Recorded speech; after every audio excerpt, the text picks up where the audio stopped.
እሺ እንግዲህ እንደተናገረ ትላንትና ከሀገር ሊወጣ ነው። ትንሽ ጊዜ ረፍት አድርጌ ለ3 ቀን ሄጄ እመጣለሁ ብሎ እንደተናገረ ዛሬ ተሳክቶለት እንግዲህ ሄርሜላም ላዩ መታ እንግዲህ የሆነ የተወሰነ በቃ ብስጭት ውስጥ እያስገበችው ነበር።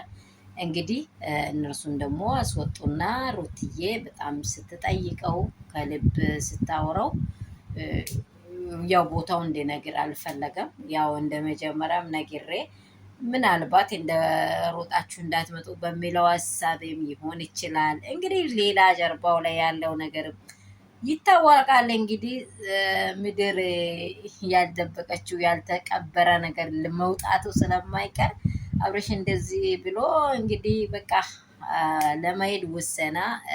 ሩትዬም እንግዲህ የልጁ እናት ናት። መቼም ቢሆን አብሮ ያሳለፉትን ነገሮች ሁሉ ሲታስብ እንባ ብተናነቃትም ለምንድን ነው ለ3 ቀን ይሄን ያህል ልብስ የምትይዘው? ኤፍሬምም ደግሞ በጣም ከልቡ ሲጠይቅ ነበር። አብሯም በዚህ ጊዜ ልቡን ደብቋል። እጅ እመጣለሁ ነው እንጂ የምለው አንዴ ከሀገር አልወጣም ይላል። 2 ቃል እያወራ ነው። ከሀገር አልወጣም ይላል።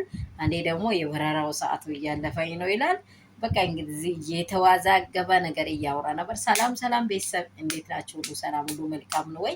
አብርሽ ወስኗል። እንግዲህ ሩትዬም በጣም እንባ እየተናነቃት ሻኝተዋለች። እያለቀሱም እየተለቃቀሱም እየበቃቀሱም ወጣለሁ አለ። እኔ አብርሽ እኔ ምን ያህል ኩራት በልቡ እንደተቀመጠ እኔ ባላቅም፣ በእውነት በጣም ኩራተኛ ነው። እኔ እንጃ። ምንም ብትሆኑ ከሰው ጋር አብራችሁ ስትኖሩ ኩራት አያስፈልግም። ላይክ፣ ሼር፣ ሰብስክራይብ አድርጉ። ወዳችኋለሁ። በጣም በጭንቅ ማለት ነው የሰራሁት። እባካችሁ ላይክ እና ሼር ሰብስክራይብ የለም ውዶች፣ የኔ እንቆች፣ በጣም ቅመሞች እያደረጋችሁ ያላችሁ ደግሞ ወዳችኋለሁ። በክርስቶስ ደም ተሸፈኑ። ሰላም ይብዛል።